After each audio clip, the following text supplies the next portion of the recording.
हम लोग हरियाणा स्थित ये सुंदर सुरम्य पहाड़ी क्षेत्र में श्री आदि बद्री नारायण और केदारनाथ, बद्रीनाथ और केदारनाथ का ही आदि स्वरूप यहाँ पर स्थापित है।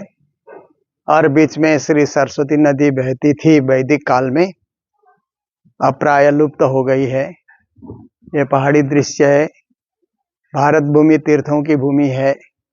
जहाँ जाओ वहाँ तीर्थ, वहीं मंदिर, वहीं उपासना के स्थान, सुरम्य जगह, प्राकृतिक सौंदर्य, मनोहारी प्रदेश, ऐसे स्थान में दर्शनों के लिए हम लोग आए हुए हैं। ऐसे तो हमारा कार्यक्रम जगाधारी स्थित श्री कृष्ण प्रणामी मंदिर में कार्यक्रम चल रहा है और वहीं यमुना नगर भी है। तो हम लोग भी जहाँ भी जाते हैं तो हिंदू धर्म के पावन तीर्थ जहाँ अवस्थित हैं उन स्थानों के भी दर्शन करते हैं। इससे हमारे इतिहास को समझने का, दर्शन को समझने का, देश को समझने का, राष्ट्र को समझने का और भारत भूमि की महिमा समझने का अवसर मिलता है।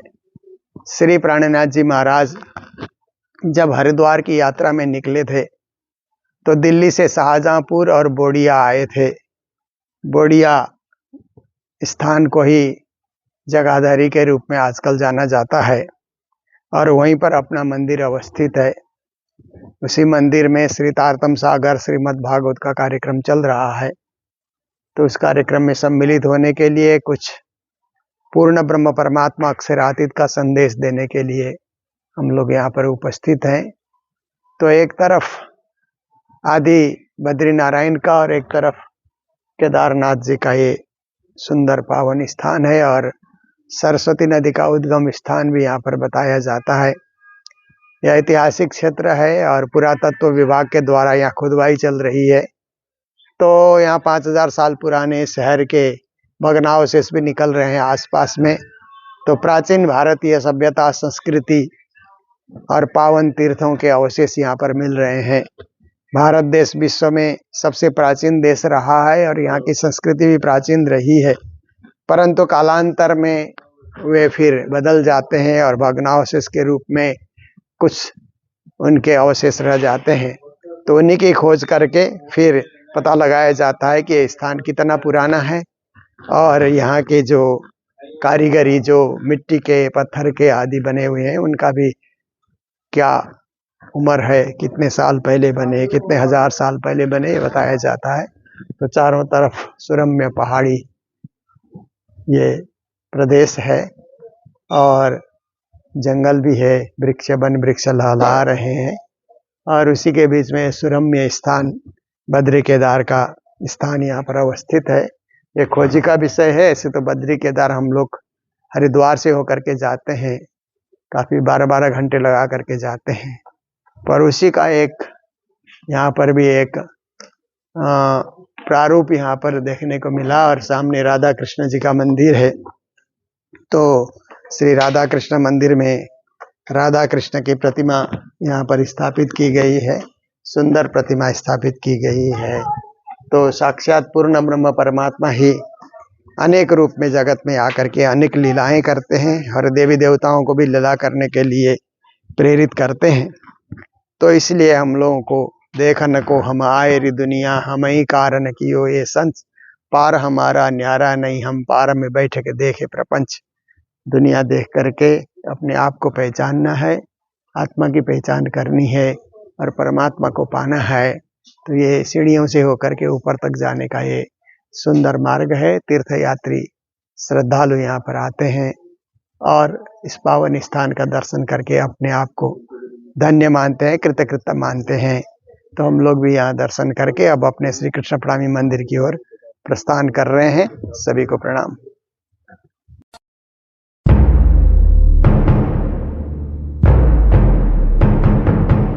सत्य चिद आनंद का अंश हमें, नाम सुंदर सा धर्म श्री कृष्ण प्रणामी, नाम सुंदर सा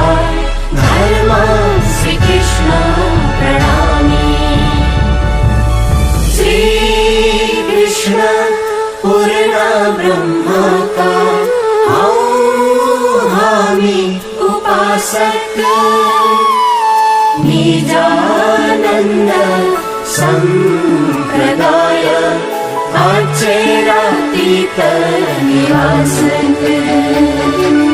दिव्य ब्रह्मपुर आमुलो परम धाम तारतम सागर ग्रंथ मंत्र निजना सतगुरु श्री देवचंद्र जीरा प्राणनाथ जी कुबेरा श्री राज श्याम जी भंच सो संवेद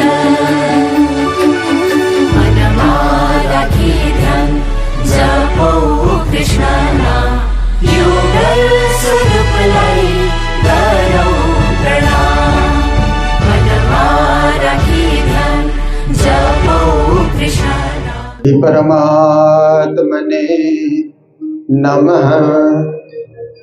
श्री गुरु चरण कमलेभ्यो नमः।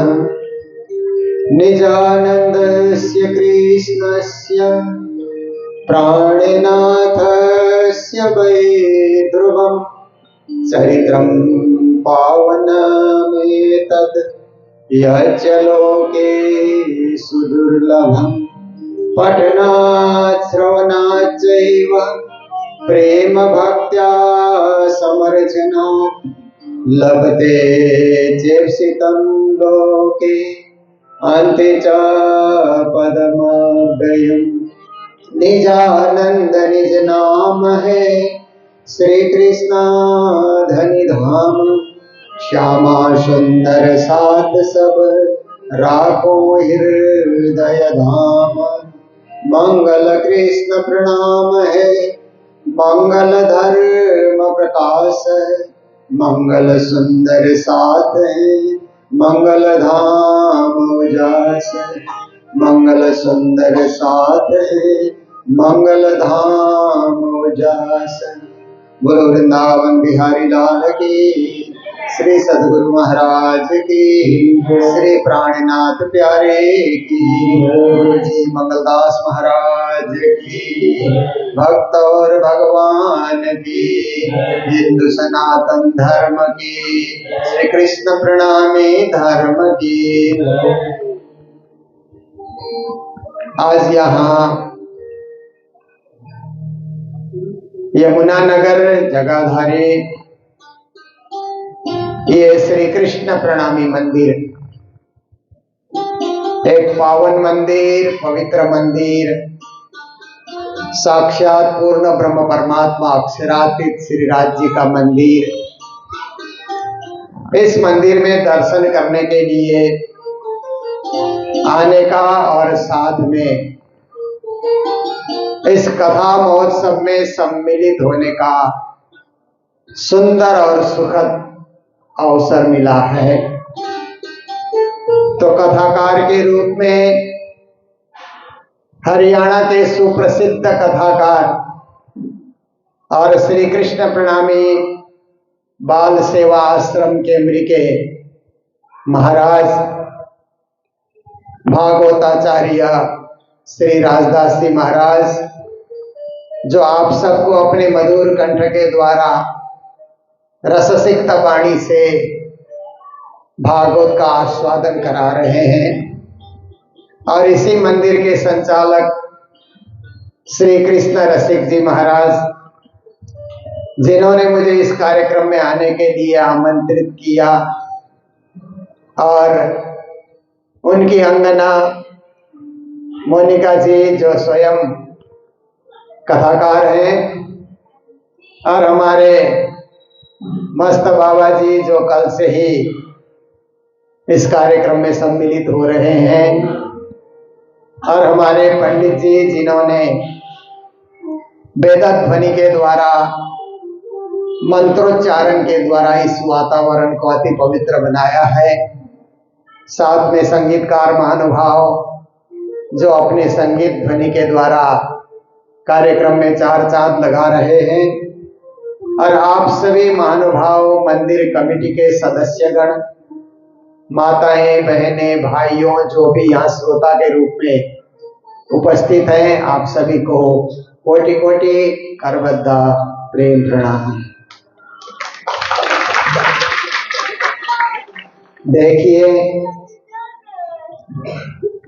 श्रीमद् भागवत और श्रीमद् तारतम सागर, ये दोनों ग्रंथ के इष्ट साक्षात परब्रह्म श्री कृष्ण हैं। तो देखिए, हिंदू परंपरा में बहुत सारे लोग भगवान श्री कृष्ण की आराधना करते हैं, उपासना करते हैं, भक्ति करते हैं, ध्यान करते हैं और कृष्ण को पाने के लिए प्रयास करते हैं। फिर इसे हिंदू परंपरा में कई लोग श्री राम प्रभु की आराधना करते हैं, रामायण का पाठ करते हैं, सुंदरकांड का पाठ करते हैं, हनुमान चालीसा का पाठ करते हैं। प्रभु राम को पाने के लिए, प्रभु राम के धाम को पाने के लिए जीवन को समर्पित करते हैं। कई हिंदू धर्म में भगवान शिव की आराधना करते हैं, शिवत्व को पाने के लिए, कल्याण पाने के लिए प्रयास करते हैं। कई देवी, दुर्गा आदि आदि की भी उपासना करते हैं, कई अवतारी पुरुषों की उपासना करते हैं और कई संत गुरुजनों की आराधना और पूजा भी करते हैं। आप देखिए, जब हम शास्त्रों को पढ़ते हैं, भागवत पढ़ते हैं, गीता पढ़ते हैं और अन्य ग्रंथों को हम लोग पढ़ते हैं, तो पता लगता है कि श्री कृष्ण साक्षात पूर्ण ब्रह्म है। अहो भाग्यम नंद गोप ब्रजो कसाम यन्मित्रम परमानंदम पूर्णम ब्रह्म सनातनम। कृष्ण को सारे शास्त्रों ने पूर्ण ब्रह्म कहा है। तो पूर्ण ब्रह्म के उपासना करने से हम भी पूर्ण बनेंगे, जीवन परिपूर्ण बनेगा हमारा। कैसे परिपूर्ण बनेगा? ज्ञान से, भक्ति से, सेवा से, साधना से, तपस्या से जीवन पूर्ण बनेगा। और जीवन का अर्थ है अच्छा जीवन जीना, आनंद पूर्वक जीवन जीना। और जीवन का अंत होगा तो भी मोक्ष पाना, 84 लाख में नहीं भटकना। क्योंकि आप जानते हैं, हमारे शास्त्रों ने कहा कि 84 लाख प्रकार की जीव योनियां हैं इस धरती पे, इस पृथ्वी पे। सभी कर्म के वशीभूत होकर के चक्कर काट रहे हैं, परंतु जो मनुष्य जीवन में आया है ना, उसको फिर से 84 में लौट कर नहीं जाना है। उसको मोक्ष पाना है, परम पद पाना है, परम धाम पाना है। क्योंकि मोक्ष साधनमेव परम पुरुषार्थ। जीवन का परम पुरुषार्थ यदि कुछ है तो मोक्ष साधना है, मोक्ष की प्राप्ति है। तो भागवत के 11 स्कंद में एक श्लोक आता है, निर्देह माध्यम सुलभम सुदुर्लभम प्लवम सुकल्पम गुरुकर्ण धारम मयानुकूलेन नभस्वते हृतम पुमान भवाब्धिम नतरत्सात्मः। कहते हैं कि सबसे पहले तो मनुष्य जीवन मिलना ही दुर्लभ है, मिलता ही नहीं। 84 में घूमते रहो, कभी जानवर बन करके, कभी पक्षी बन करके, कभी मछलियां बन करके, कभी स्थावर में वृक्ष बन करके, कभी पौधे बन करके, न जाने 84 लाख प्रकार के कीड़े मकोड़े बन करके, कहाँ कहाँ कर्म के वशीभूत होकर के ये जीव घूमता रहेगा। और घूमते घूमते इस जीव ने कई पुण्य किया, फूल बन करके उसने पुण्य का काम किया कि परमात्मा के मंदिर में चढ़ा, फल बन करके उसने पुण्य किया कि परमात्मा को भोग लगा, उसने फिर मोर बन करके उसने पुण्य किया कि अपने पंख को परमात्मा के लिए उसने चढ़ाया, या गाय बन करके उसने दूध दिया जो परमात्मा को भोग लगा। तो ऐसे ऐसे पुण्य कार्य उसके संचित हो जाते हैं ना पूर्व जन्म के। तब जाकर के मनुष्य जीवन मिलता है। तो वेद व्यास जी कहते हैं कि सबसे पहले तो मनुष्य जीवन पाना ही दुर्लभ है। अगर मनुष्य जीवन किसी को मिला ना, तो फिर क्या करते हैं कि सच्चे गुरु उसको नहीं मिलते। गुरु सच्चे नहीं मिलेंगे तो मनुष्य जीवन पाकर के भी पशुओं का सा भी काम करता रहेगा। बाल बच्चे को जन्म देना, संसार के मोह माया में पड़े रहना, खाना पीना सोना इत्यादि यही कार्य में व्यस्त रहना, अध्यात्म चिंतन नहीं करना, मोक्ष चिंतन नहीं करना, आत्मा और परमात्मा के विषय में कुछ सोचना ही नहीं, केवल गृहस्थ के विषय में, परिवार के विषय में, पेट भरने के विषय में सोचते रहना। जब सच्चे गुरु मिलते हैं तो कहते हैं इतना ही जीवन नहीं है जो हम जी रहे हैं, ये तो जीवन का एक हिस्सा है कि जो जन्मा वो संसार में जिएगा, जो जिएगा वो खाएगा, जो खाएगा वो भ्रमण करेगा, जो भ्रमण करेगा वो सोएगा। संसार का ये सृष्टि का एक नियम है। परंतु इसके साथ साथ उसको जीवन में धर्म के तरफ झुकाव रखना होगा। और कलियुग में तो दिन भर धर्म करना नहीं पड़ता है। शाम सवेरे उठ करके अपने पूजा कर ली ना, थोड़ी सी पूजा पाठ जप ध्यान आपने कर लिया, तो गीता में श्री कृष्ण कहते हैं स्वल्पमप्यस्य धर्मस्य त्रायते महतो भयात्। अर्जुन तुम थोड़ा भी धर्म करोगे तो महान भय से तुम्हारी रक्षा होगी। महान भय क्या है? मृत्यु का भय है, क्योंकि हर कोई को मरने से डर लगता है ना। मरने के बाद क्या होगा, कहाँ जाएंगे, किस योनि में पहुंचेंगे, कैसी गति होगी। पर जब मोक्ष धर्म का हमें पता होगा कि मृत्यु तो अवश्यम भावी है, परंतु मरने के बाद हम परम धाम जाएंगे, परमात्मा के चरणों में पहुंचेंगे और हमारी आत्मा वहां जाग कर खड़ी होगी। ऐसा जब हमें पूर्ण ज्ञान हो जाता है सच्चे सद्गुरु की कृपा होने के बाद, फिर मरने का डर नहीं लगेगा हमें। क्योंकि आप भजन में सुनते हैं ना, माया के वो पुजारी आगे की कुछ खबर है, इस घर से और आगे एक दूसरा भी घर है। कितना अच्छा भजन बनाया ना इस भजन के रचयिता ने कि ये माया के भक्तों कुछ तो खबर रखो, कुछ तो होश रखो कि संसार रूपी घर से परे और एक घर है जिसको परम धाम कहा जाता है, अखंड धाम कहा जाता है, शाश्वत धाम कहा जाता है, सनातन धाम कहा जाता है, निज धाम और निज मूलपति कहा जाता है। वे भी तो हैं, परंतु माया के जीवों को पता नहीं है। जब सच्चे कर्णधार गुरु मिलते हैं तो गुरु आपकी आत्मा को परमात्मा से जोड़ देते हैं और आपके ध्यान को परब्रह्म के चरणों में पहुंचा देते हैं सच्चे सद्गुरु मिलने के बाद। क्योंकि कलियुग में क्या है कि बहुत सारे लोग तो चमत्कार दिखाने वाले, बहुत सारे लोग आडंबर दिखाने वाले, बहुत सारे लोग पाखंड दिखाने वाले, ऐसे ऐसे भी लोग छद्म भेष में गुरु के रूप में घूमते हैं।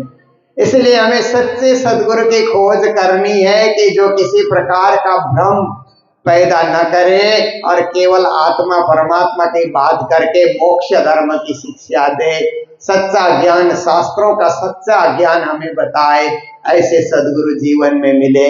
इसके लिए प्राणनाथ जी महाराज ने अपनी वाणी में कहा, रे तुम खोजो रे साधु, खोज बड़ी संसार, खोजत खोजत सतगुरु पाइये, सतगुरु संग करतार। कहते हैं अरे जीव, अरे जिज्ञासु, खोजी करो इस संसार के अंतर्गत। खोजी करते रहोगे तो एक दिन सच्चे सद्गुरु तुमको मिल जाएंगे।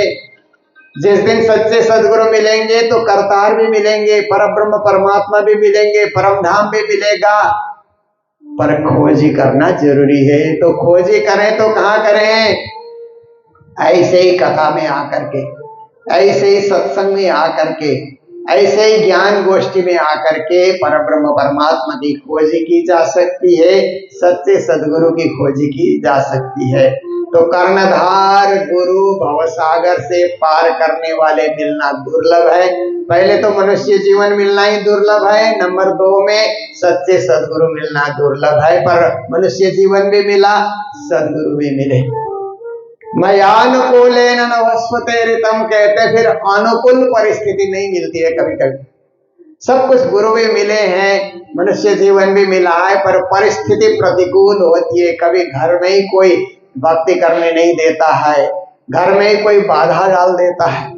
कभी कभी पत्नी भक्ति करती है तो पति बाधा डालता है, कभी पति भक्ति करता है तो पत्नी ही बाधा डाल देती है, कभी बच्चे बाधा डाल देते हैं, कभी और इष्ट मित्र बाधा डाल देते हैं, सगे संबंधी बाधा डाल देते हैं। कुछ न कुछ ऐसी बाधाएं आती है कि सत्संग में जाएं, मंदिर में जाएं, कथा में जाएं, कीर्तन में जाएं, पर वातावरण ऐसा तैयार होता ही नहीं है।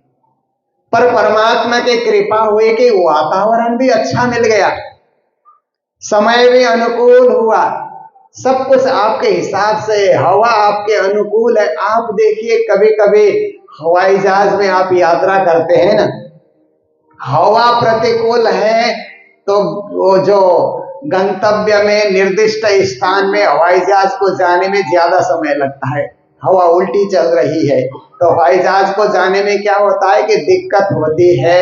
जहाँ 2 घंटे में पहुंचना है तो 2.5 घंटे भी लग जाते हैं, क्योंकि हवा प्रतिकूल है। और हवा अनुकूल है, हवा आगे से नहीं है, पीछे से है। ऐसे अनुकूल हवाई जहाज के हिसाब से हवा है तो क्या है कि वही हवाई जहाज जो 2 घंटे में पहुंचना है 1.5 घंटे में पहुंच जाता है। तो आप देखिए कि अनुकूल जीवन का वातावरण होना भी बहुत जरूरी है।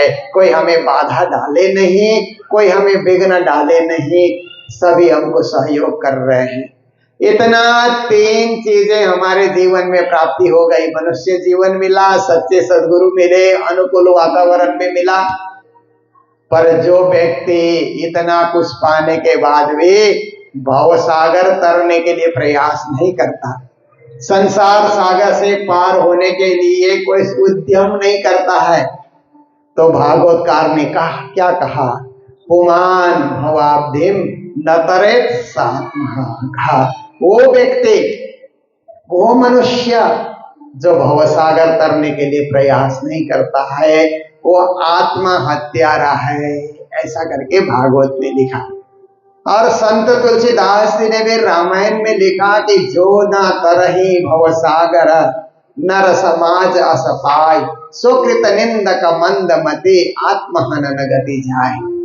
इसी श्लोक को संत तुलसीदास जी ने भी अपने हिंदी में भावार्थ करते हुए उन्होंने व्यक्त किया कि मनुष्य जीवन पाकर के जो भवसागर नहीं तरता है वो आत्महत्यारा है। तो देखिए ये क्या बात है। हम तो आत्मा हत्यारा उसको कहते हैं कि जो कहीं जाकर के खुद चढ़ जाता है या खुद अपनी आत्मा की बलि चढ़ा देता है, उसको आत्मा हत्यारा हम लोग मानते हैं। पर भागवत ने और रामायण ने कहा कि जो भवसागर नहीं तरता है वो भी आत्मा हत्यारा। इसका मतलब है आत्मा को जन्म जन्मांतर में 84 लाख में फिर से फंसा दिया। इतना कुछ होकर के आत्मा ऊपर आई, परंतु थोड़ी सी सावधानी न रखने के कारण, थोड़े से बेहोशी के कारण क्या हुआ, आत्मा को फिर से डुबो दिया, आत्मा से फिर से 84 काटने के लिए बाध्य कर दिया। तो उसको आत्महा करके, आत्महत्यारा करके कहा है। हम आत्मा तारक बने, आत्मा को तारें तो कैसे तारें, इसके लिए प्राणनाथ जी महाराज कहते हैं, सदगुरु महाराज कहते हैं, तारतम महामंत्र को प्राप्त करो, तारतम महामंत्र का जाप करो और तारतम महामंत्र में बताए हुए मार्ग का अवलंबन करो तो आत्मा का तरना हो जाएगा, आत्मा का तरन तारण हो जाएगा, आत्मा को मोक्ष की प्राप्ति हो जाएगी। इसलिए तारतम बहुत जरूरी है। देखिए श्रीमद् भागवत में 3 जगह तारतम शब्द आया है। तो 3 जगह तारतम शब्द आया तो जितने भी भागवत के व्याख्याकार हुए उन्होंने उसका अर्थ भेदाभेद के रूप में तारतम का अर्थ किया। पर हमारे देवचंद्र जी महाराज ने जब भागवत का अध्ययन किया तो उन्होंने किया तारतम मात्र भेदाभेद नहीं है, तारतम एक महामंत्र है, महाशक्ति है, महाज्ञान है, महाउपदेश है, जो भवसागर से जीव को उठा करके परम धाम में पहुंचा देता है। इतनी शक्ति जिसमें रहती है उसी को तारतम कहा जाता है। तारतम्येन जानाति सच्चिदानंद लक्षणम संसारात आत्मानम अतिशय तारयतीति तारतम, जो जगत के जीवों को तारता है और सच्चिदानंद ब्रह्म के चरणों में पहुंचाता है, उसको तारतम कहा जाता है। तो देखिए, तारतम के जप से हम परब्रह्म परमात्मा को पाए। परब्रह्म परमात्मा का नाम क्या है? तो भागवत के महात्मा में ही पद्म पुराण के अंतर्गत बताया गया प्रथम श्लोक आया, जो भागवत सुनने वाले को, जो 2-4 बार भागवत सुन चुके हैं ना, उनको सुन करके ही यह श्लोक कंठस्थ हो जाता है। सच्चिदानंद रूपाय विश्वोत्पत्त्यादि हेतवे तापत्रय विनाशाय श्री कृष्णाय वयं नुमः।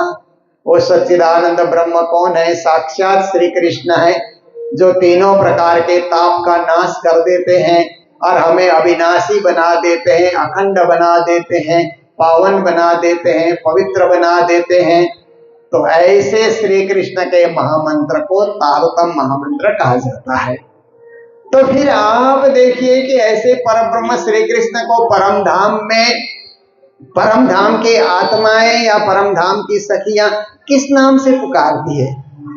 तो राज करके उन्होंने कहा। देखिए, राज शब्द भागवत में भी आया है, अन्य पुराणों में भी आया है, गीता में भी आया है। पर भागवत के व्याख्याकार ने जहां जहां राज शब्द आया ना, वो राजा से ही जोड़ा। पर हमारे सदगुरु देवचंद्र जी ने राज शब्द जहां जहां भी आया वो राज्य के लिए जोड़ा, परब्रह्म के लिए जोड़ा, अक्षरातीत के लिए जोड़ा, और राज विद्या राजगुह्यम पवित्रमिदमुत्तमम प्रत्यक्षावगमं धर्मम सुसुखम कर्तुमव्यय। परमात्मा राज स्वरूप है, उनको जानने वाली विद्या भी राज विद्या है, जो पवित्र है, निर्मल है, पावन है, उसी को तारतम वाणी कहा जाता है, उसी को तारतम सागर करके भी कहा जाता है। तो जिस ज्ञान ग्रंथ को पढ़ने से राज तत्व को जाना जाता है और राज तत्व के संयोग को पाया जाता है और मोक्ष के हम अनुगामी बन जाते हैं, मोक्ष के हम पात्र बन जाते हैं, आवागमन से रहित हो जाते हैं। देखिए, सारे धर्म ग्रंथों में आप पढ़ेंगे तो कहीं स्वर्ग का वर्णन, कहीं वैकुंठ का वर्णन, कहीं शून्य का वर्णन, कहीं निराकार का वर्णन कुछ श्लोकों में मिल जाता है, पर एक परम धाम का वर्णन नहीं हुआ है। जबकि परम धाम शब्द तो भागवत में भी आया है, गीता में भी आया है, उपनिषद में भी आया है। परमात्मा परम ज्योति परम धाम परागति सर्व वेदांत सारोहम सर्वशास्त्रे सुनिश्चित। तेजो बिंदु उपनिषद में है परम धाम और परमात्मा का वर्णन आया। फिर श्रीमद् भागवत सुनाते सुनाते राजा परीक्षित को सुखदेव मुनि महाराज ने सब कुछ ज्ञान दिया। ज्ञान देने के बाद अंतिम में कहते हैं कि राजा, अब तुम ऐसा सोचो, अहम ब्रह्म परम धाम ब्रह्माहम परमम पदम। कहते हैं राजा, अब ऐसे चिंतन तुम करते रहो कि मैं ब्रह्म रूप हो गया हूँ, परम धाम मेरा धाम है, इसलिए मुझे परम धाम का चिंतन ब्रह्म रूप होकर के करते जाना है। ये गहरी बात तुम हृदय में धारण करो। पर परीक्षित को तो परम धाम जाना नहीं था, परंतु आने वाले पीढ़ी के हजारों लाखों लोगों को परम धाम जाना है, जो सदगुरु श्री देवचंद जी महाराज ने जिस द्वार को खोल दिया है। तो भागवत में परम धाम शब्द भी आया और गीता में तो परम धाम शब्द 2 बार आया है। यद गत्वा न निवर्तन्ते तद्धाम परमं मम, यम प्राप्य न निवर्तन्ते तद्धाम परमं मम। जहां जाकर के लौटना नहीं होता वो परम धाम है, जिसे पाने के बाद फिर और पाने के लिए कुछ बाकी नहीं रह जाता, उसी को परम धाम कहा जाता है। तो हम सब का ध्यान परम धाम का होना चाहिए। कृष्ण प्रणामी मंदिर और कृष्ण प्रणामी धर्म निजानंद संप्रदाय का एक ही सिद्धांत है कि जब तक जगत में रहें हम भक्ति करते हुए रहें, भजन करते हुए रहें, परमात्मा को याद करते हुए दिनचर्या का हम पालन करते रहें और अंत तो गत्वा इस आत्मा को परम धाम में पहुंचाने के लिए अपनी सुरता को साधते भी रहे। देखिए, सुरता को साधने के लिए योगी लोग क्या करते हैं, योग आसन में बैठ करके ओम सोम ओम सोम ओम सोम ऐसा करके मंत्र का जाप करते रहते हैं। फिर आपने देखिए सुरता को साधने के लिए विपस्सना ध्यान केंद्र में आप जाएंगे, जो बुद्धिज्म का ही एक पार्ट है, उसमें ध्यान करने के लिए जाएंगे तो श्वास को साधा जाता है, श्वास के द्वारा सुरता को साधने के लिए प्रयास किया जाता है। और बहुत सारे लोग अपनी सुरता को साधने के लिए ज्योति स्वरूप का ध्यान करते हैं कि ज्योति का ध्यान करेंगे तो हमारी सुरता सज जाएगी। जैसे ब्रह्म कुमारी इत्यादि संप्रदाय में आप जाएंगे तो सुरता को साधने के लिए ज्योति का ध्यान कराया जाता है। पर हमारे श्री प्राणनाथ जी महाराज ने, सदगुरु महाराज ने कहा, सूरत एक ही राखिए मोल मिलावे माय, श्याम श्यामा जी साथ जी तले भोग बैठे हैं जाए। उन्होंने कहा अपनी सुरता को साधना है तो मूल मिलावा में सुरता को साधो। मूल मिलावा क्या है कि सच्चिदानंद स्वरूप परब्रह्म परमात्मा और श्यामा महारानी उसी मूल मिलावे के सिंहासन में बैठे। कंचन रंग का सिंहासन है, उस सिंहासन में राज श्यामा बैठे हुए हैं, हम उनके चरणों तले बैठे हैं। ऐसा भाव लेकर के जो भक्ति की जाती है उसी को अनन्य परा प्रेम लक्षणा भक्ति कहा जाता है। ऐसा प्रेम है कि कभी टूटता ही नहीं है। देखिए संसार का प्रेम तो वक्त आने पे टूट जाता है ना, संसार का प्रेम वक्त आने पे भंग भी हो जाता है, पर परमात्मा की भक्ति का जो प्रेम है ना वो अटूट होता है। जब तक जिंदा रहेंगे तब भी अटूट भक्ति चलती रहेगी। इसलिए आपने भक्ति कब से की, किसी को पूछा जाए तो आप कहेंगे भक्ति हमारी तब से शुरू हुई जब माता पिता हमारी उंगली को, माता पिता की उंगली पकड़ करके हम रोते हुए उनके साथ किसी मंदिर में गए। बचपन की याद कीजिए, आप सभी गए होंगे, माता पिता मंदिर गए तो बच्चे भी रोते हुए जाते हैं तो उंगली पकड़ करके माता पिता मंदिर लेकर के जाते हैं। फिर माता पिता प्रणाम करते हैं, सिर झुकाते हैं, तो बच्चे को भी कहते हैं तुम भी प्रणाम कर ले, सिर झुका ले। उस दिन से हमारी भक्ति शुरू हो गई। जब से हमने पूरा होश भी नहीं संभाला तब से हमारी भक्ति शुरू हुई। और भक्ति करते करते हम बच्चे बने, बच्चे से किशोर बने, किशोर से जवान बने, जवान से प्रौढ़ बने, प्रौढ़ से वृद्ध बने, वृद्ध से जरावस्था को पहुंचे। भक्ति टूटती नहीं है, भक्ति और गाढ़ी होते हुए और गंभीर होते हुए और गहरी होते हुए बढ़ती जा रही है। और जब हम बिस्तर पकड़ लेते हैं, मरणासन्न कहते हैं ना, मरने के आसन में जब चले जाते हैं तब भी हमारी भक्ति राज राज पिया पिया धनी धनी तू ही तू ऐसे करके हमारी भक्ति चलती रहेगी। यही सुरता को साधने वाला काम है। सुरता को इधर उधर भटकने नहीं देना है, एक परब्रह्म परमात्मा में स्थिर करके रखना है। सूरत एक ही राखिए मूल मिलावे माय, श्याम श्यामा जी साथ जी तले भोम बैठे जाए। फिर कहते हैं परम धाम के 10वीं भोम में से पहला भोम जो है ना उसको प्रथम भोम कहा जाता है। उस प्रथम भोम में श्याम श्यामा बैठे हुए, अपना धनी श्री श्यामा श्याम अपना बासा है निज धाम। श्यामा श्याम के रूप में राज श्यामा विराजे हुए हैं। बस उनको याद करते हुए राज श्यामा राज श्यामा राज श्यामा ऐसे करते हुए हम माला जप करें, मंदिर में बैठ करके पूजा हम करते रहें तो हमारी सुरता सध जाएगी।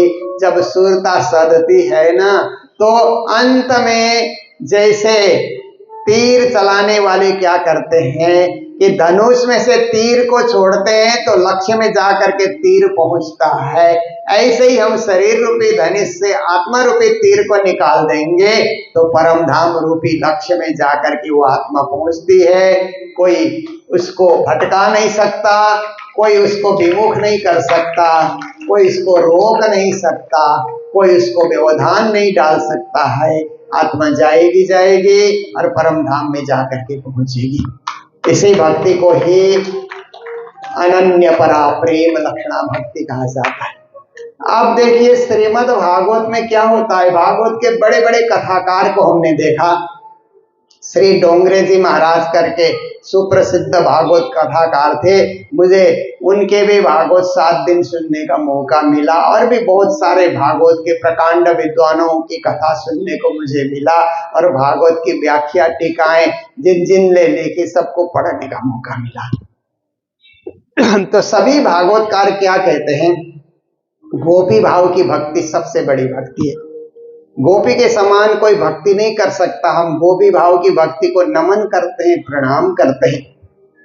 तो हमारे देवचंद्र जी और प्राणनाथ महाराज कहते हैं कि गोपी भाव की भक्ति आपकी भक्ति है। आपकी आत्मा ब्रज में गोपी के रूप में थी, वहां रहते हुए आपने कृष्ण की आराधना की, पर भक्ति करने की इच्छा आपकी पूरी नहीं हुई, तो आज फिर यहाँ सखी के रूप में इस संसार में आकर के आप भक्ति कर रहे हैं। जो व्यक्ति स्त्री हो पुरुष हो कोई भी हो, यदि सखी भाव से वो परमात्मा को याद कर रहा है और परमात्मा के आराधना में एकदम संलग्न है, आत्मा को सखी बना करके, तो वही गोपी है, वही कृष्ण की सखी है और वही आराधिका बन करके उस दिव्य परम धाम को प्राप्ति कर सकते हैं। इसलिए प्रणामी परंपरा में ये गोपी भाव की भक्ति को सर्वश्रेष्ठ भक्ति कहा जाता है। इसलिए प्राणनाथ जी ने वाणी में सबसे पहले रास ग्रंथ का अवतरण किया। रास से उन्होंने वाणी प्रारंभ की और तारतम वाणी का फाउंडेशन ही रास को माना जाता है। जैसे आप देखिए ये मंदिर खड़ा है तो आप लोग मंदिर के ये निचले तले पे बेसमेंट कहा जाता है ना, इस बेसमेंट में आप लोग आकर के बैठे तो यहाँ नींव के पत्थर है ना, फाउंडेशन है, इसने मंदिर को उठा रखा है। इसलिए तारतम वाणी में भी रास रूपी फाउंडेशन ने पूरी तारतम वाणी को उठा रखा है। और रास क्या है, कृष्ण की भक्ति है, गोपी भाव की भक्ति है, प्रेम लक्षणा भक्ति है, परम पद प्राप्ति की भक्ति है। और दुनिया में और भक्ति करना कठिन और जटिल भी हो सकता है, पर गोपी भाव की भक्ति करना सबसे सरल भक्ति है। घर में ही बैठ करके, घर त्यागना भी नहीं है, घर छोड़ना भी नहीं है, घर में ही बैठ करके आप आराधना करते रहिए, पूजा करते रहिए, निज नाम का जाप करते रहिए।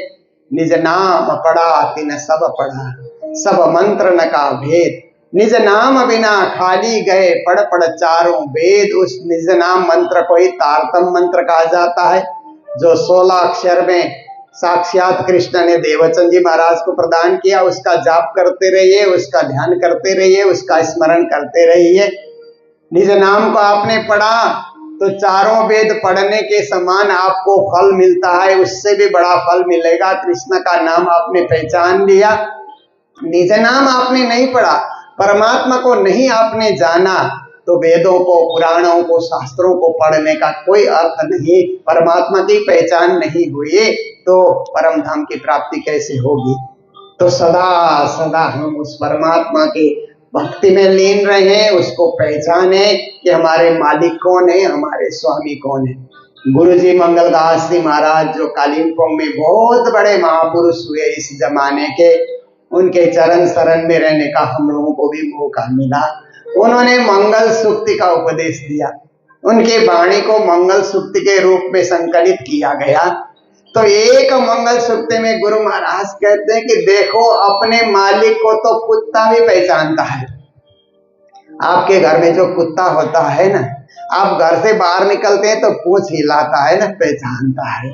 आप बाहर जाकर के बड़ी देर में घर लौट करके आते हैं तो कुत्ता कितना खुश होता है ना, आपको कुत्ता भी पहचानता है। और घोड़ा भी पहचानता है अपने मालिक को। घोड़े के ऊपर मालिक चढ़ा है तो घोड़ा सही ढंग से कदमों से चल करके गंतव्य में पहुंचा देता है। दूसरा आदमी चढ़ा है तो घोड़ा उसको पीठ से गिरा देता है। देखिए घोड़ा भी अपने मालिक को पहचान रहा है और गाय भी अपने मालिक को पहचानती है। जब गाय दूध दोने के लिए वो ग्वाला जाता है ना, मालिक जाता है, तो गाय आराम से दूध देती है। कोई अरे गहरे आदमी दूध निकालने के लिए गए तो गाय लात मार देती है। आप लोगों को तो पता ही है। तो देखिए, कुछ कुछ जानवर ऐसे हैं कि मालिक को पहचानते हैं। तो जानवर भी मालिक को पहचानते हैं, कुत्ता भी मालिक को पहचानता है। तो हम मनुष्य होकर के अपने मालिक को नहीं पहचान सके, अपने पूर्ण ब्रह्म परमात्मा को नहीं पहचान सके, तो मनुष्य होने का क्या अर्थ हुआ? हमारे से अच्छे तो जानवर हैं, हमारे से अच्छे तो जीव हैं। कभी कभी तोता मैना को देखिए ना, लोग पिंजड़े में रखते हैं, मालिक खिलाता है तो खाते हैं, दूसरे लोग खिलाते हैं तो खाते ही नहीं वो पक्षी भी। तो कैसे जीव भी मालिक को पहचानते हैं, तो हम मनुष्य होकर के, हम ज्ञानी होकर के अपने परब्रह्म परमात्मा मालिक को हम नहीं पहचान सके, तो हमारा मनुष्य होना व्यर्थ है। तो मालिक को पहचानने की एक ही विधि है कि हम श्रीमद् भागवत का गहराई से हम श्रवण करें। देखिए, भागवत पढ़ने के लिए आप बैठेंगे ना, तो 7 दिन में पढ़ करके पूरा होता भी नहीं है।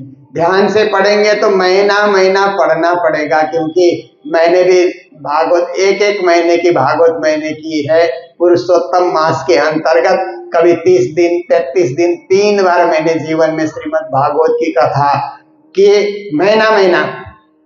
तो मैंने अच्छी तरह भागवत के एक श्लोक को और उसका अर्थ को, उसकी व्याख्या को मैंने पढ़ा। तो मैं देखता हूं कि सर्वसाधारण भागवत पढ़ेंगे तो 1 महीने में पूरा आप नहीं कर पाएंगे, ऐसे ये गहन ग्रंथ है।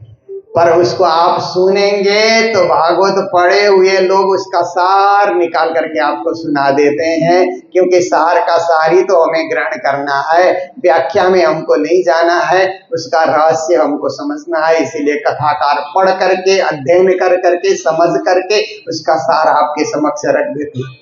प्राणनाथ जी कहते हैं, सार ना सारसो बंध बांध जो, सार का भी सार, उसके सार के साथ अपना प्रेम का बंधन बांधो। तो यही है प्रेम का बंधन बांध करके गोपी भाव की भक्ति करते हुए उस दिव्य परम धाम को पाना है।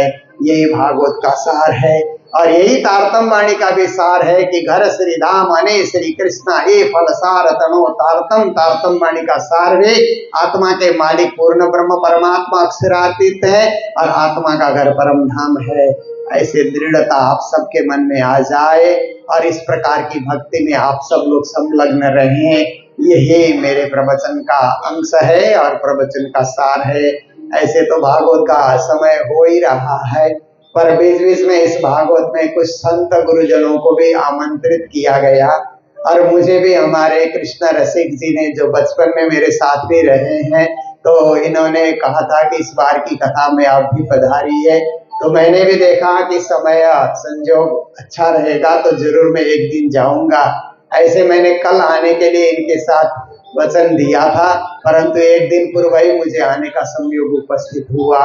तो आप सबके भी दर्शन करने का और आप सबके बीच कुछ देर संबोधन करने का मुझे मौका प्राप्त हुआ।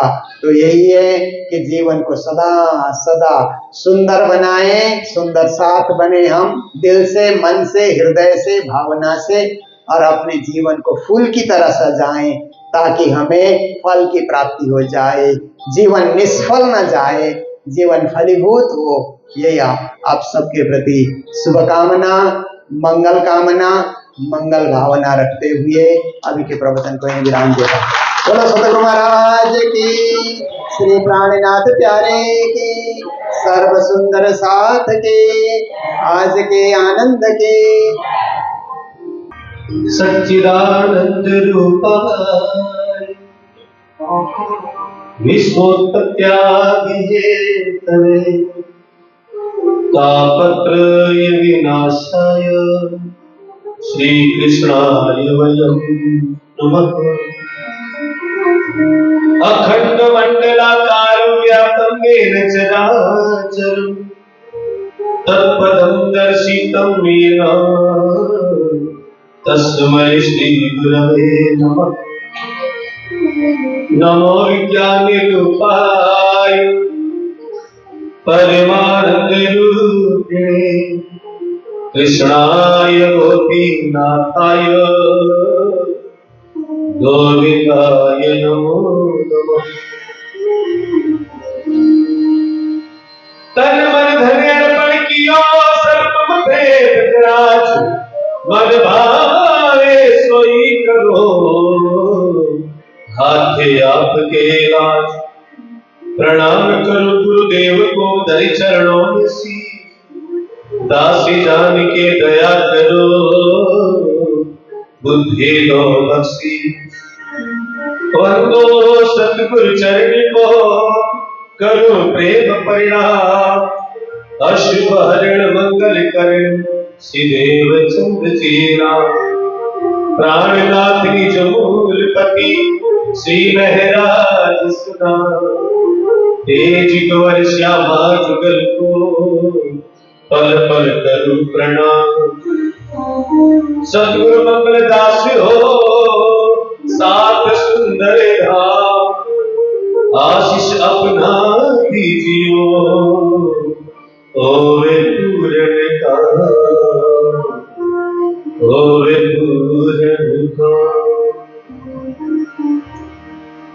कृष्ण कन्हैया लाल की जय, विजयानंद स्वामी की, श्री गणनाथ प्यारे की, श्रीमद् भागवत महापुराण की, वेदव्यास भगवान की, श्री सुखदेव महाराज की, भारत माता की, गौ माता की, अपने अपने गुरुदेव की, सदगुरु श्री मंगलदास जी महाराज की, गुरुदेव श्री व्यासदास जी महाराज की।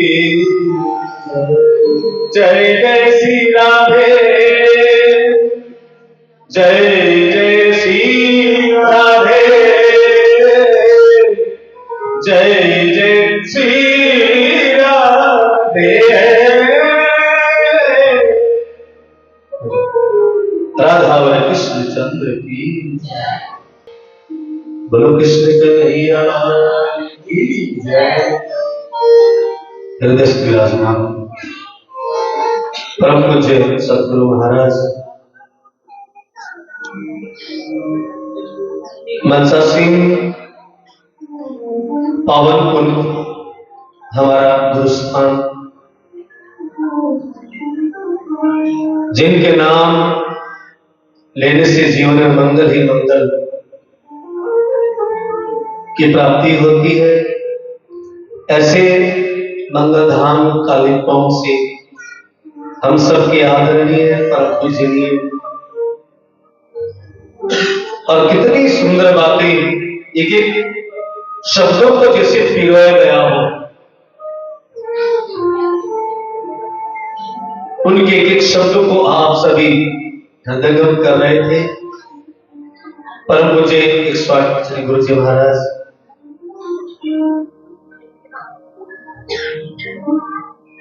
इस समस्त कार्यक्रम के सूत्रधार, श्री कृष्ण प्रणामी श्यामा श्याम मंदिर के संचालक आदरणीय श्री कृष्ण सिंह महाराज, उनके अंग से रहकर समस्त कार्य को संभाल रही देवी मोनिका कृष्ण जी, उत्तराखंड से पधारे हुए श्रीमद् भागवत कथा के मूल पाठ में संलग्न पंडित कमल जोशी जी, श्रीमस्त बाबा जी, मेरे सभी संगीतज्ञ बंधु, भजन गायक, वाद्य यंत्र में साथ दे रहे उपस्थित बुजुर्गों, युवा साथियों, मातृशक्ति माताओं, बहनों, प्यारे बच्चों, भक्त आत्माओं, सुंदर जी, साप्ताहिक श्रीमद् भागवत कथा के आज छठे दिन की बैठक में आप सभी का हार्दिक स्वागत है। आप सभी को मेरा बहुत बहुत प्रणाम, और एक बार प्रणाम जी तो सभी को बोलना ही पड़ेगा। सब बोलेंगे प्रणाम जी, फिर से बोले प्रणाम जी। बड़ा ही सुंदर अवसर, आप सभी यमुनानगर जगाधरी के सुंदर स्वास्थ्य को प्राप्त हो रहा है। जिस दिन भागवत प्रारंभ हुई कलश यात्रा के बाद आपने तुरंत बाबा दयाराम धाम करनाल से पधारे हुए परम आदरणीय ईश्वर से जगतराज जी महाराज को सुना, उनके दर्शन किए और भागवत का जब चौथा दिन आया तब श्री कृष्ण प्रणामी राधिका धाम भिवानी मंदिर से परम पूज्य श्री मुकुंद शास्त्री जी महाराज का दिव्य प्रवचन भी आपने सुना। और आज अब छठा दिन जब आप यहां आए, आज तो परम पूज्य गुरु जी ने ठाकर में सागर धरते हुए समस्त वेदों का सार, उपनिषद का सार, समस्त धर्म ग्रंथों के साथ साथ श्रीमद् भागवत कथा का सार भी आप लोगों के सामने ऐसे रखा जैसे कोई भोज जो आपकी तसल्ली की चीज खाने की कोई थाली में परोस दी जाएगा। मैं सुनकर बड़ा गदगद हो रहा था, बड़ा आनंद आ रहा था और मेरा तो मन करता जा रहा था सुनते रहे सुनते रहे सुनते रहे। और कितने भाग्यशाली है, देखो जब मंदिर को बने कितने वर्ष हो गए मुझे नहीं पता, 35 सालों में मुझे नहीं लगता कि इतने सारे संत महात्मा, इतने सारे गुरुजन और भी हमारे 2-3 गुरुजन और आने वाले थे, लेकिन तथा सत्संग के व्यस्ततम समय उनका इतना बिजी शेड्यूल है कि वो नहीं आ पाए। लेकिन इतने वर्षों में शायद लगता है कि पहली बार यहाँ पर ये आनंद उत्सव, संतों का मेला और सुंदर साथ के लिए इतना भव्य आयोजन किया गया होगा। ये कृष्ण रसिक महाराज की मेहनत है। 2 महीने से लगातार गांव-गांव, गली-गली, डगर-डगर, घर-घर में जाकर प्रचार किया है। लेकिन ये हम लोगों का दुर्भाग्य है कि जो वास्तव में सुंदर साथ है वो नहीं आ पा रहे हैं, किन्हीं कारणों से, किन्हीं वजह से। अब महाराज जी बता रहे थे ना, किसी को फोन लगाया कथा में क्यों नहीं आ रहे, तो बताया कि कोई रिश्तेदार में मृत्यु हो गई। सुनिए ध्यान से, किसी की रिश्तेदार में मृत्यु हो गई, हम कथा में आएंगे तो बुरे लगेंगे, अच्छा नहीं लगेगा। और आज फोन किया तो पता चला ब्याह में नाच रहे हैं, डीजे के आगे नाच रहे हैं। कारण क्या है? इसी का नाम कलयुग है। ये जो कलयुग, ये जो पाप है ना, पाप इतना बढ़ गया, हमारे पीछे पड़ गया, कलयुग का प्रभाव इतना बड़ा हो गया कि अच्छे कामों में नहीं आने देगा। और जहां पर ब्याह शादी, अभी बताया ना, ब्याह शादी में जाने से समाज कुछ नहीं कहेगा, सत्संग में आ गया तो घर में कोई डेथ हो गई है, बुरे लगेंगे। आज मानव की, हम इंसानों की मानसिकता देखो कैसी हो गई। हमें सत्संग प्यारा नहीं है, हमें कथा प्यारी नहीं है, हमें मंदिर में आना जाना अच्छा नहीं लगता है, बाकी सब काम हम खूब धड़ल्ले से कर रहे हैं, कोई शर्म या इज्जत नहीं होती। इसलिए आज इसके संदर्भ में गुरु महाराज का जो प्रवचन है ना, बड़ा काम करने वाला है। गुरु महाराज ने क्या बताया? समस्त जप तप तीर्थ पूजा पाठ का सार क्या है? तारतम। जो तार दे, जो हमें उतार दे, हमें पार कर दे, भवसागर से पार कर दे, माया से पार कर दे, दुखों के जंजाल से पार कर दे, भव के रोगों से पार कर दे, उसका नाम है तारतम। बहुत सुंदर। और मेरा विषय है श्रीमद् भागवत। कल की तरह आज भी भागवत करूंगा तो सही, लेकिन हेलीकॉप्टर बनाकर, बहुत शॉर्टकट में मैं कथा को टच करता हुआ निकलूंगा, क्योंकि रात्रि को मैं सुन रहा था, यहाँ पर अनाउंस हो रहा था रुक्मणी विवाह, रुक्मणी विवाह। तो रुक्मणी विवाह तक पहुंचने में बहुत टाइम लगेगा, क्योंकि अभी तो कृष्ण 11 साल 52 दिन के हुए। महाराज को भी जरा सा टच करता हुआ मैं कथा को आगे बढ़ाऊंगा। परंपरा है उसके अनुसार महाबली सुखदेव जी कह रहे हैं, ये परीक्षित इन समस्त बाल लीलाओं को करते हुए माखन चोरी लीला, ब्रज की लीला, गाय चराने की लीला, कालिया नाग दमन की लीला, चीरहरण की लीला, गोवर्धन कांड लीला करते हुए कृष्ण 11 साल 52 दिन के हो गए।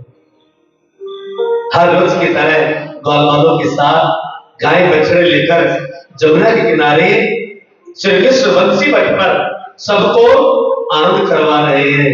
और जैसे शाम हो गई, घर आने का समय हुआ, श्री कृष्ण ने देखा कि आज तो आसोच का महीना, और आसोच के महीने में जो पूर्णिमा आती है उसको शरद पूर्णिमा के नाम से जाना जाता है, रास पूर्णिमा भी कहा जाता है। शरद पूर्णिमा का आज समय देखा, भगवान ने सोचा क्यों न मैं आज उन गोपियों को रास रमण की, महारास की लीला दिखाऊं, जो अखंड परमधाम में नृत्य प्रति चलता रहता है, जिसको देखने की इच्छा अक्षरब्रह्म को भी थी, क्योंकि अक्षरब्रह्म भी ये चाहते थे कि परमधाम के अंदर क्या लीला हो रही है वह मैं देखूं। और आज वही लीला करने का निश्चय किया। कृष्ण ने ग्वाल वालों को नंद बाबा और बलराम भैया के साथ गाय बछड़ों को लेकर अपने अपने घर में भेज दिया। कृष्ण पीछे रह गए, कृष्ण अकेले जमुना के किनारे रह गए, कदम की डाली पर बैठ गए, और धीरे धीरे सूर्य अस्त हो गया। और सूर्य अस्त होने के बाद जैसे ही पूर्णिमा का चंद्रोदय होना प्रारंभ हुआ, पूर्णिमा की रात्रि में जो चंद्रमा निकलते हैं उनका निकलना शुरू हुआ, और जैसे चंद्रमा आकाश में आए, धीरे धीरे चारों तरफ चंद्रमा की मधुर चांदनी बिखर गई। आज चंद्रमा धरती के इतने नजदीक है कि जैसे कोई स्कूल है उनको इतने नजदीक, और आज चंद्रमा की चांदनी में औषधि बरस रही है, जैसे कृपा बरस रही हो। और उसी समय श्री कृष्ण ने कमर में से अपनी बंसी निकाली और गगन की डाली पर बैठे बैठे बंसी को अपने होठों के साथ लगाया और बंसी को निनाद किया। बंसी ने स्वर फूंका, बंसी को बजाना प्रारंभ किया। माता बहनों भाइयों, जब कृष्ण की बंसी बजा करती थी ना, त्रिभुवन मोहित हो जाया करता था। संसार में कोई भी ऐसी वस्तु नहीं थी जो कृष्ण की बंसी को सुनकर मुक्त न हो जाए। अरे पशु पक्षी जीव जंतु जो सांसें ले रहे हैं उनकी बात छोड़ो, यहां तक कि जड़ भी चेतन हो जाता। कहती कि पत्थरों में प्राण आ जाते थे जब कृष्ण बंसी बजाते थे। और जैसे कृष्ण की बंसी की आवाज चारों दिशाओं में फैल गई, सब मोहित हो गए। पक्षियों ने कलरव करना छोड़ दिया, गायों ने घास खाना छोड़ दिया, बछड़ों ने दूध पीना छोड़ दिया, और एक टक अपने कानों को, अपने श्रवण इंद्रियों को उधर फेर लिया जिधर से बंसी की आवाज आ रही। सब के सब मुग्ध हो गए, और बंसी की आवाज जैसे जैसे ब्रजमंडल में संध्या के समय काम करती हुई ब्रजकामनाओं के कानों में पड़ी, गोपियों के कानों में जो जो आवाज पड़ी, गोपियां तो इंतजार कर रही थी उसी बंसी का। आज 52 दिन हो गए, 52 दिनों के बाद कृष्ण की बंसी की जब आवाज उन गोपियों ने सुनी तो गोपियों को यह लगा कृष्ण मुझे बुला रहे, कृष्ण मेरा नाम लेकर मुझे याद कर रहे हैं। और किस गोपी को अच्छा लगेगा कि प्रियतम कृष्ण उसी को याद कर रहे हैं। जैसे गोपियों को ऐसा आभास हुआ उसका नाम ले लेकर बुला रहे। माता और भाइयों, ये गोपियों का प्रेम है, यही गोपी प्रेम है। हम भी अपने अपने गुरुजनों से प्रेम करते हैं ना, तो ध्यान देना, जब जब गुरुजन आपको कोई ज्ञान की बातें कहे, तो उपदेश संदेश कहे, तो ये मत समझना कि दूसरों के लिए, ये ऐसा समझा करो गुरु जी मुझे कह रहे हैं, ये कथा मेरे लिए हो रही है, ये बात मुझे कही जा रही है। जिस दिन आपको ये लगेगा ना कि गुरुजन जो बात कहते हैं वो मेरे लिए कही है, उसी दिन से जीवन का सुधार प्रारंभ हो जाएगा। लेकिन हम तो बड़े चालाक हैं, जब गुरुजन कहते हैं, संत गुरुजन की चोरी मत करो, झूठ मत बोलो, परमात्मा का भजन करो, तो पड़ोसन को कोनी मार के तुझे कह रहे हैं, तुझे कह रहे हैं। जिस दिन ये बात आपको समझ आ जाए, नहीं ये बात मुझे कह रहे हैं, बस इतनी सी आवश्यकता है जीवन को परिवर्तन करने की। जिस दिन आप औरों को कोहनी मारकर कहोगे ना, ले सुन ले तुझे कह रहे हैं, तब तक कल्याण नहीं होगा। तो जिस दिन आपके दिल पर ये चोट लगेगी ना, ये तो बात मेरे लिए है, ये तो मेरे लिए कही जा रही है, उस दिन जीवन बदल जाएगा, जीने का तरीका बदल जाएगा। गोपियों को ये लगा ये बंसी मेरे लिए बज रही है, ये जो प्रेम की बंसी है ना, कृष्ण मेरे लिए ही बजा रही है। कितना प्रेम रहा होगा गोपियों में। और सभी की सभी गोपियां अपना काम धाम छोड़कर अपना पारिवारिक जितना भी कर्तव्य है सबको, कोई दूध पिला रही है बच्ची को, कोई दूध निकाल रही है गाय का, कोई दूध उठा रही है, कोई दूध जमा रही है, कोई खाना बना रही है, कोई पति को जिमा रही है, कोई सास की सेवा कर रही है, कोई, लेकिन अपना सब काम धाम भूल गई और सब कुछ छोड़ा फेंका और दौड़ पड़ी जिधर से बंसी की आवाज आ रही। 3 तरह की गोपियां थी वहां पे, सत्वगुणी, रजोगुणी और तमोगुणी। जो तमोगुणी गोपियां थी ना, क्योंकि तमोगुण में जरा आवेश ज्यादा होता है, वो किसी की परवाह नहीं करती है, कोई मतलब नहीं होता है, कोई रोके टोके, मुझे तो सत्संग में जाना है तो जाना है, मुझे ये काम करना तो करना है, किसी की बात नहीं माननी। तो तामसी गोपियों ने सोचा कुछ भी हो जाए, कृष्ण बुला रहे हैं तो अब वहीं पर जाना जहां पर कृष्ण की बंसी की आवाज आ रही। तो अब गोपियां सदबुद्ध भूलकर दौड़ पड़ी। लेकिन जो रजोगुणी है ना, जो रजोगुणी गोपियां हैं, उन्होंने सोचा कृष्ण की बंसी बजी है, इतने दिन हो गए मिले को, मिले नहीं हो, और आज 52 दिन के बाद बंसी बजी है, तो जरा तैयार तो हो। जिसमें रजोगुण ज्यादा होता है ना, वो श्रृंगार प्रिय होती है, और उन गोपियों ने जल्दबाजी में कपड़े बदले, श्रृंगार किया, लेकिन उल्टा पुल्टा श्रृंगार हो गया।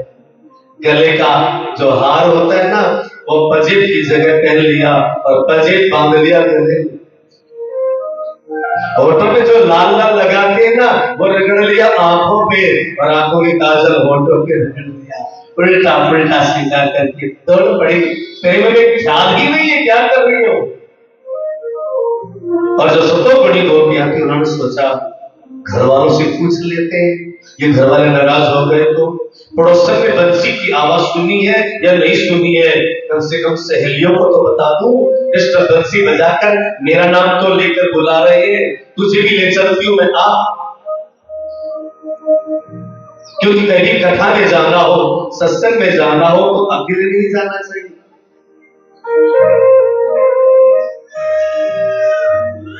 अकेले नहीं जाना चाहिए, किसी न किसी को साथ जो कभी सत्संग में गया नहीं या जो सत्संग को बहुत पसंद करने वाले श्रोता है, उनको लेकर कथा में आया करो, सत्संग में आया करो, मंदिर में जाया करो। उन्होंने जैसे ही घर वालों से पूछा, दरवाजा बंद कर दिया। ये भी गई काम से लगता है, लेकिन उन गोपियों ने अपने प्राण वहीं त्याग दिए और आत्मा को लेकर चल पड़ी हृदय से कृष्ण की। उनकी आत्मा निकल गई और सबसे पहले सतोगुणी गोपियां जाकर कृष्ण के पास खड़ी हो गई।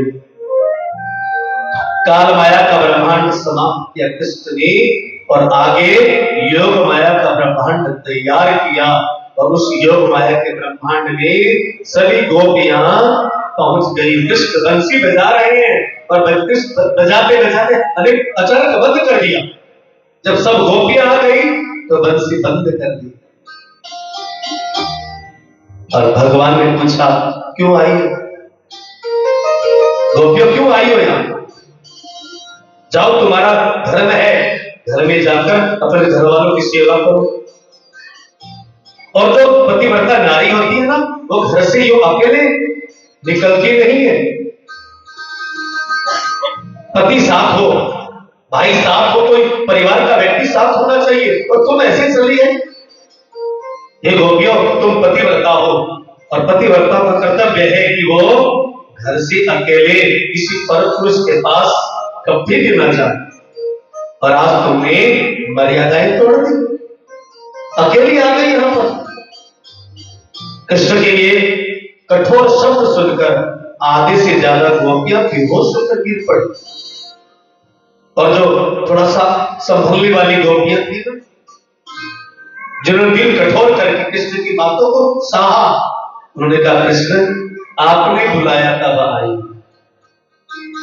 ध्यान देना, कृष्ण ने ये बातें क्यों कही? महाराज जी 2 महीने से आपको बुला रहे हैं, आओ आओ आओ, और दरवाजे पर खड़े होकर बोले, क्यों आए हो वापस से? तो गुस्सा आएगा। तो गोपियों को भी गुस्सा आया, क्योंकि गोपियों ने एक बार गलती कर दी थी और कृष्ण आज उस गलती का जरा सा बदला ले रहे हैं। जब कृष्ण 11 साल के हुए, 11 वर्ष के हुए, तो मनसुख से कहा, मनसुखा हम आज 11 साल के हो गए हैं, जाओ गोपियों को बुलाकर लाओ, आज हम अपना जन्मदिन मनाएंगे। मनसुखे ने जाकर जैसे गोपियों से कहा तो गोपियों ने कहा, हम तो नहीं जाएंगे, वो काला कालूटा है, उसके माता पिता का पता नहीं है, हम उसके पीछे पीछे क्यों जाए? उसके पास जाएंगे तो हम भी काली हो जाएंगे। और सभी गोपियों ने कृष्ण को भला बुरा कहा, हम तो नहीं जाएंगे। मनसुख ने आकर 2 की जगह 10 बातें लगा। ये जो बीच में जो इधर उधर करने वाले होते हैं ना, उनसे बच के रहा। हो सकता है बहू ने छोटी सी बात कही हो और बीच वाली जो होगी ना, भड़काने वाली, सास को जाकर 10 बातें लगा देगी, तेरी बहू को यूं कह रही थी, तेरी बहू को। ये जो बीच में जो करने वाले हैं ना, हर एक पर विश्वास मत रखना कभी। ये जो आपको किसी की चुगली कर रही हो ना, या आपको किसी दूसरे की बात कोई बता रहे हो, तो उन पर पूर्ण विश्वास मत करना। और विश्वास किया तो झगड़ा बढ़ जाएगा, क्योंकि जो बीच में बात लगाने वाले होते हैं ना, बड़े बड़े प्रगाढ़ दोस्ती को तोड़वा देते हैं। कितनी तकड़ी दोस्ती क्यों ना हो, कितनी मित्रता क्यों ना, कितने प्रेम क्यों ना हो, जो बीच में भड़काने वाले होते हैं ना, वो बात कही होगी एक, लेकिन उसको तोड़ मरोड़ करके 10 बातें आपको लगा देंगे। मन में भेद उत्पन्न हो गया ना, दरार पड़ गई रिश्तों में। तो मनसुख ने जाकर 2-4 बातें कही होगी गोपियों ने, इतनी सारी बातें लगा दी, लेकर रैया तेरी तो अच्छी बेइज्जती करती गोपियों। 10 बातें लगाकर कृष्ण को नाराज करवा दी। कृष्ण ने गोपियों के साथ बोलना बंद कर दिया, बंसी बजाना बंद कर दिया। और आज 52 दिन के बाद जब बंसी बजी, गोपियां बेचैन है, क्यों, क्या हुआ, क्या गलती हो गई? अरे कुछ शब्द हमने मजाक में कह दिया हो, उसको दिल पर नहीं लेते हैं, लेकिन कन्हैया 52 दिनों तक बोले नहीं, रास्ता बदल बदल कर निकल जाते। गोपियां इतनी बेचैन हो गई और जब आज 52 दिन के बाद अपना नाम बंसी के माध्यम से सुना, तो गोपियों का कुछ बस में रहा ही नहीं। जब प्रेम की अधिकता हो ना, फिर दीवारें सब की सब ढह जाती है। जरा सा मौका मिलना चाहिए, लेकिन अहंकार आ जाए तो दीवार बहुत ऊंची हो जाती है। इसलिए रिश्तों में कभी भी अहंकार नहीं आना चाहिए, ईगो नहीं आना चाहिए। वो पहले बोलेगी तो बोलूंगी, मैं पहले क्यों बोलूं, है ना। जहां पर स्नेह हो, प्रेम हो, वहां पर झुकने से आपका कुछ भी नहीं बिगड़ेगा। और जो रिश्ते को बचाना चाहते हैं उसको झुक जाना ही चाहिए। और आज कृष्ण ने जब बंसी बजाई और सभी गोपियों से मैं तो काला हूं, कलुटा हूं, मेरे ना मां का पता न पिता का पता है, तुम मेरे पास क्यों आ गई, जाओ अपने घर में। और तब गोपियों ने कहा, हे कृष्ण, हमारी गलती भुला देना, हमसे गलती हो गई। आप बार बार हमें हमारे पतियों की दुहाई दे रहे हैं ना कि घर में पति है, पति के पास जाओ, तुम पतिव्रता हो। तो सुनो कृष्ण, हमने तो आपको ये सोचा था कि बंसी बजाने वाले हो, गाय चराने वाले हो, लेकिन आप ज्ञानी बड़े अच्छे हो, कथाकार भी बड़े अच्छे हो। तो कथाकार महोदय सुनो, घर के जो हमारे पति है ना, वो संसारिक पति, इस शरीर के पति हैं, उनका रिश्ता इस शरीर के साथ है। लेकिन हे कृष्ण, हमारी आत्मा का रिश्ता, आत्मा का संबंध तो भगवान के साथ है, और आप हमारे भगवान हैं।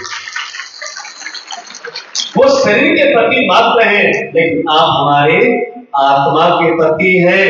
शरीर का पति एक दिन इस शरीर के साथ छूट जाएगा, लेकिन आत्मा अजर है, अमर है, अविनाशी है। और उस अविनाशी आत्मा के सच्चे पति तो हे प्रभु, हे भगवान, हे कृष्ण, आप ही हैं। आप ऐसे कटु शब्द कहकर हमारे दिल को मत दुखाओ। हम आई हैं, हमें महाराज का आनंद प्रदान करो। तब कृष्ण ने गोपियों से कहा, गोपियों, मैं तुम्हारी परीक्षा ले रहा था। गोपियों ने कहा, कौन सी परीक्षा? ये कटु कटु शब्द कहकर आप हमारी कौन सी परीक्षा ले रहे थे प्रभु? तो कृष्ण कहते, गोपियों, मैं जरा ये देखना चाह रहा था कि तुम घर परिवार को छोड़कर मेरे पास आई तो हो, लेकिन क्या भाव लेकर आई हो? मतलब तुम मुझे पुरुष समझकर आई होती ना, तो तुम्हारे मन में विकार होता, और जब विकार होता है तो रास का आनंद आप नहीं ले सकते।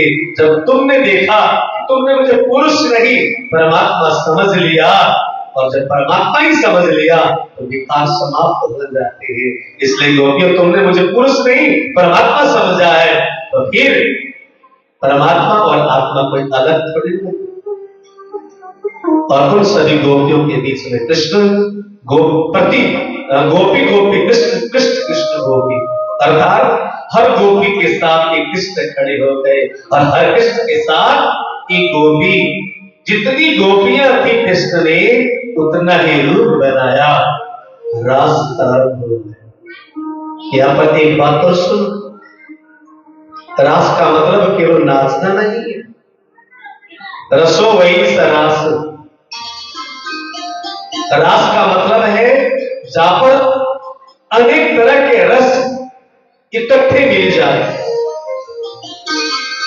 जहां पर हर तरह के रस एक साथ मिल जाए, उसका नाम है रास। नाचने का नाम रास नहीं है। कई बार आप दुकान में जाते हैं, जूस की दुकान में जाते हैं, तो दुकानदार क्या बोलता है, किसका जूस बनाऊं? अनार का बनाऊं, मौसमी का बनाऊं, संतरे का बनाऊं, किसका जूस पीना है, या फिर मिक्स का बना दूं? लेकिन जो रसिक प्रवृत्ति के होते हैं ना, जो सब फलों का रस एक साथ पीना होगा, तो क्या कहेंगे, मिक्स जूस बना दे, जिसमें सारे के सारे फल मिले हुए हो, उसका रस बना दे।